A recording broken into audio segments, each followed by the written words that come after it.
Hey guys, welcome back to the channel. Sam here, and it's another rest day chat. So I'm in my favourite cafe and they've got the tea for me already, so I'll be waking up and getting into this second rest day chat until I get back training. So if you didn't catch the last video, I'm on a continued series of rest days just because of a few aches and pains, and it's sort of getting to the point of my body letting me know that it's time for more than just one day of rest per week or less.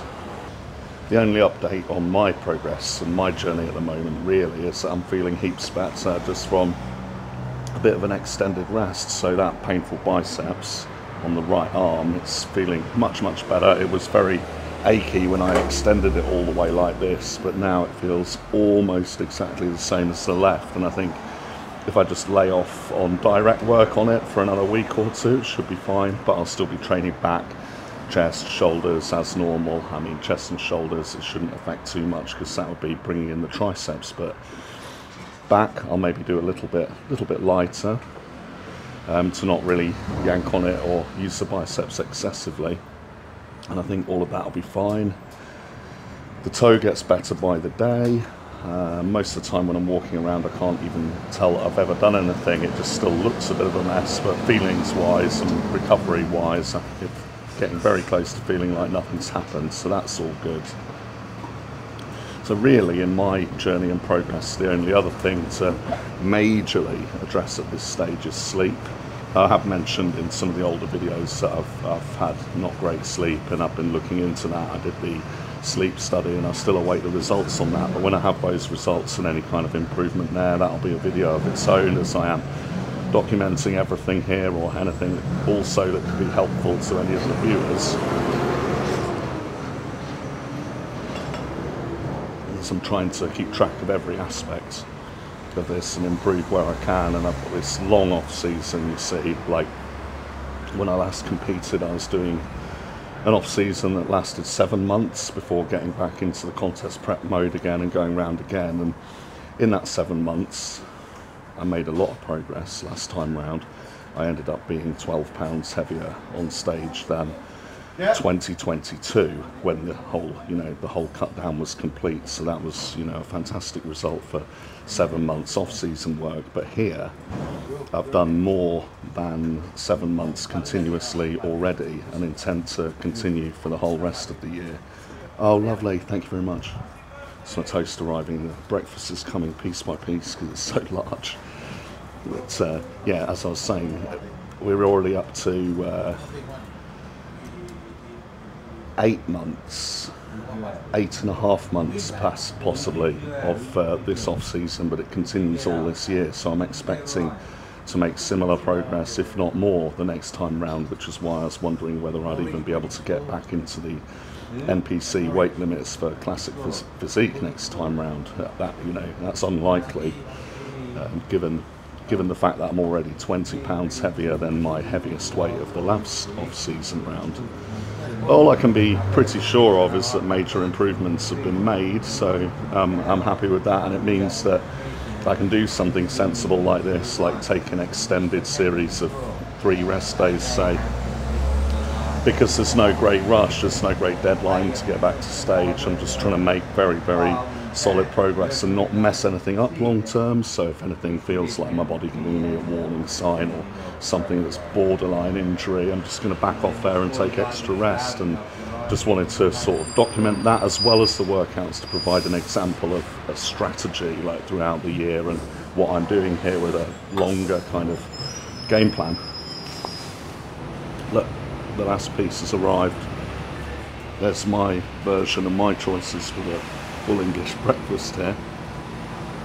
I think it suits it rather well in the videos that there's red London buses going by and I'm on a full English breakfast, but as you can see I've got some of the most nutrient dense foods going on, like the whole eggs, the liver, and a few naughty extras like the black pudding with all the rusk in it and the sausage of unknown pork content. All things that wouldn't be in prep, but still high protein and highly nutritious foods that's good all the time really. So that's breakfast. I can confirm that I'm very much on top of food. I'm still very confident that in the coming weeks I'm going to reach that 300 pounds of morning weight you know, by the afternoon, evening of most days, I'm getting up to 300 pounds or tipping over it. It's just staying consistent with food, even on these rest days. It's going to keep it going all the way to the goal that I had in mind. I wouldn't normally say that it's that important to have a goal based on weight, but for me to really push it at this stage and for it to make a more relatable journey, I've chosen that because, you know, for the title of a series of videos on YouTube, I can't explain my whole philosophy around measuring things with tape measure and calipers and tracking and what the goal would really be. I just have to make it relatable for a series of videos, and also for me to push my weight up. It makes sense for me because I know from my own body that cutting down is a lot easier for me, and it's making the gains that's harder, so it makes more sense for me personally to err on the side of gaining too much weight. But that wouldn't necessarily be something that I'd recommend for everyone, because some people find it easier to gain, harder to cut down, and vice versa. So it all depends how long I've been aware of someone else's progress or playing a part in it as to what exactly would be the different options I could recommend. But yeah, for me it's better to err on the side of just keep pushing, keep gaining, because even the point I'm at now, if I really had to, I could get a stage ready in 4 weeks. Interestingly, it turns out one of the topics I was discussing in the last video is still unfolding post Arnold Classic USA. I was sort of saying about this thing with Samson and his progress and his look on stage. Obviously he's amazing, you know, he's far more advanced than I'll ever be, and it's almost strange how we talk about someone that's ranked kind of second or third in the world is considered to have not succeeded, whereas like in any other sport that would be considered, you know, absolutely incredible. I think he's a total success, really. But as we think he's capable of being Mr. Olympia and #1, it's very interesting to pick apart what could have been done differently. And as I was saying about the kind of what seems to be his coach Milos and his philosophy about contest prep and the strategy with him, it seems that that might be an issue, because I'm seeing now that he's not going to be coaching him anymore and Samson's going to be looking elsewhere. You know, I don't talk badly about Samson or Milos, to be honest. I would say, you know, Milos, credit to him, he certainly knows how to grow these guys, like he's done Samson and Marcelo. It's just maybe the strategy for finishing it off. I wouldn't say he doesn't know what he's doing, I just think something different needs to be explored. So it looks like Samson's going to go elsewhere to perhaps do that if he's able to. There's some other comments about him having to have a little check at the hospital and stuff like that, so I hope he's okay. I hope he's able to do the Arnold UK, but in the event that he's not, he probably just needs a rest. He's done like a lot of pro shows, certainly more than is normal, so he's worked really hard. He's got to a level, and yeah, it might do him good in the long term to take the next one out.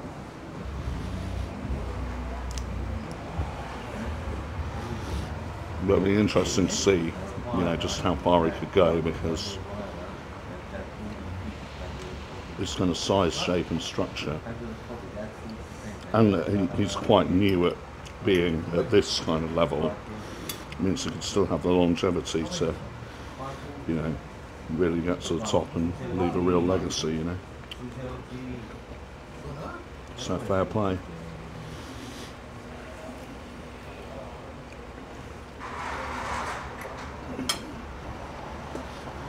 It's sort of disappointing to see that he's gone online saying that people have been insulting him and disrespecting his family over the last result. I mean, that's just ridiculous. I think some of the fans and people commenting online and behind a keyboard and stuff like that go way too far. That's totally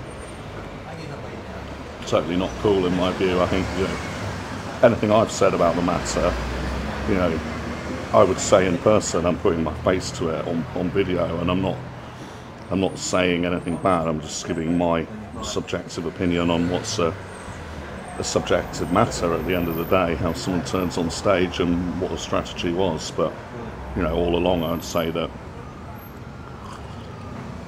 he's right up there and someone that we kind of would like to see go all the way, really. So it's kind of in the spirit of wanting to see all the way, see him go all the way, that I would say that perhaps with the conditioning and finishing it off, or who's coaching him, or how the game plan works, something different needs to at least be explored. That's just my opinion, but I mean nothing negative by that. I just mean to comment on the competition that I find interesting. Here we go. I'm just trying to find when I met Samson. I found the picture. This is April 2023. After I'd just done my first. This is a couple of weeks after I'd done my first show for the year last year. Here he is. Let that focus for you there. That's when I met Mr. Samson Dowder. You wouldn't believe the size of his arms in real life. He's very. Yeah, that's all done. Thank you. His arms in real life, like, are insane. Like, yeah, you wouldn't believe the size of them. So that's when I met him. I would say, like, I met him then, and then I saw him at the True Athlete Expo thing. That was, you know, sort of not as busy as I thought it would be, but he was there. I met him there. I met James Hollingshead there as well. He was a really nice guy as well. But yeah, Samson, when I first met him, that time last April, a couple of weeks after my competition, yeah, he was like, yeah, he's definitely the real deal. He did a guest posing at the event as well. That's another thing. He's great on stage. His posing routine is usually spot on. So I think they're giving more importance to that kind of thing. I'm like really well polished in the quarter turns and the mandatories, but something that I could put extra work into is getting routines together, and really the transitions and stuff. Get all the angles perfect on the transitions. I find selecting the poses pretty straightforward, and making a bit of suitable music straightforward, but really like keeping it all looking slick, and the foot movement before the upper body and all the transitions is something that I will be putting extra work into. It means to improve like every aspect as much as possible, really, to keep moving forwards. It's definitely a big part of it. I'm just going through the comments while I'm here as well, just to keep on top of that. So I'm up to date on all the replies except the very last one that's come in, because I'm appreciating engaging with all you regulars. It's been very nice, like, to have the company on this journey, and people speak well of my content, so thank you very much. And if you want to join the party and discuss all topics in bodybuilding, please consider subscribing in the button below, and chatting to me in the comments, because I respond to it all. And one from the last video that I said I'd comment on in video was Skydog Pigpen, who says, I do enjoy the commentary of bodybuilding shows, but I don't add input to that because I don't feel I'm qualified at all to provide my opinion on it. Well, you sort of are. I mean, I think like what you can say about it could get more and more detailed and more refined the more experience you have of all this kind of thing. But it doesn't mean that if you're newer to watching bodybuilding that your opinion's like invalid somehow, because actually the opinions of the masses do kind of influence the outcomes of the shows. Because if someone's really popular, the judges don't overlook them, but they might be really popular just because a load of people have just started training like the way they look, and that enhances their popularity online and stuff like that. So it's actually a consensus of opinion that involves all of us. So I wouldn't say that you're not qualified, and there is no qualification. You know, there's no degree course on like judging men's muscular bodies, so you're entitled to your opinion. And I think all people that get into this arena and put themselves out there should expect people to comment on them, and and take that just as it comes. You know, people have come on my channel and say that my arms could do to look bigger, and really I just appreciate the engagement and take it as feedback. And on points like that, I agree. You know, I agree, and I'm working on it. So I think your opinion's valid, and I'd say that my opinion's valid on these shows and stuff like that. Even though I haven't, you know, I haven't coached someone at the level of, say, Samson, of course, but you know, I've been following this for a while and have an opinion on it. And really, it's just I just see it as us all engaging together and sharing a chat on something that we all enjoy, and I think that's the spirit that comments should be given in and received in. So that's my take on that. So, you know, if you have an opinion about any bodybuilders or me or anything like that, you know, there's no harm done on my channel and my comments if you want to share that opinion. I'll say that much for sure. And then you said, as far as being enhanced, I'm not a hater in any way.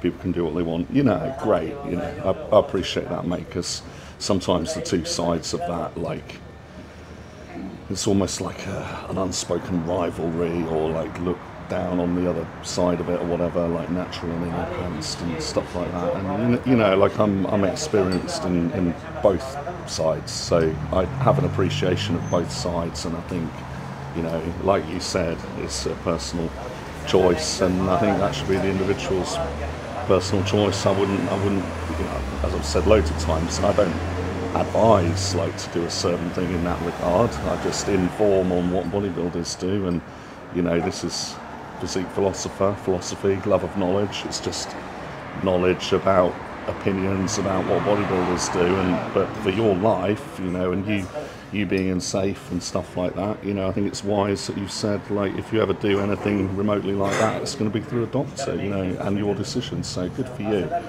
And I still like natural bodybuilding. Like, I think it's fair to say that enhanced is a lot more advanced, but with that comes risk, and that's what I want to talk about in a sensible kind of non-emotive way.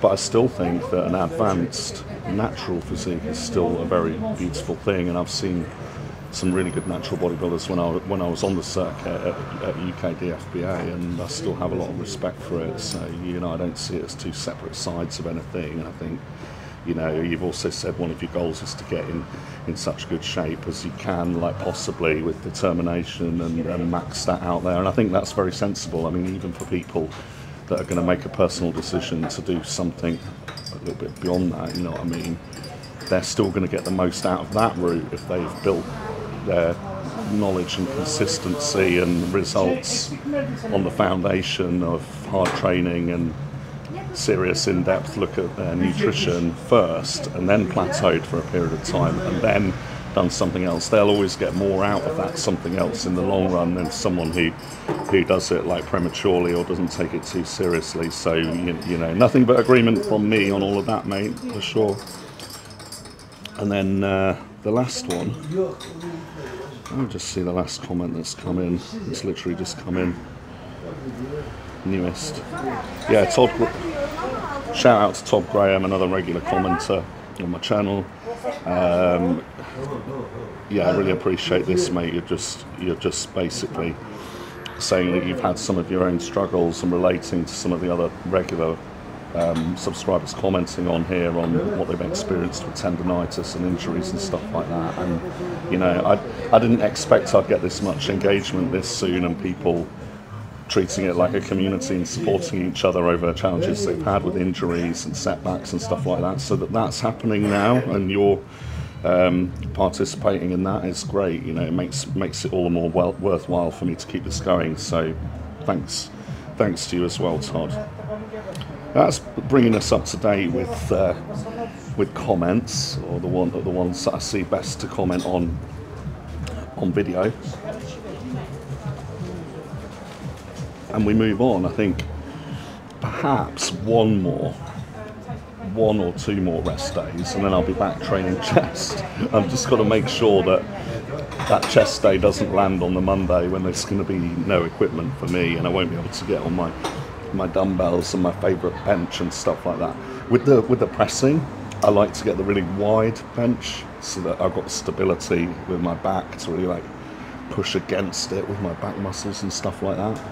And then for the flies, I like to find the bench in the dumbbell area that's slightly narrower so that I can get more stretch and open up more without the wideness of the bench kind of stopping my shoulder blades from like coming apart around the bench, if that makes sense. So I like the wider bench for the press and the narrower bench for the flies, and I want my little chest day of getting back into the gym to land on a day where I can have free reign of all this stuff and get my first choice equipment.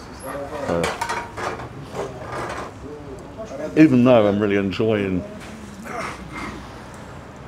my rest days and getting benefit from that, it seems, I'm still hyped to get back in the gym.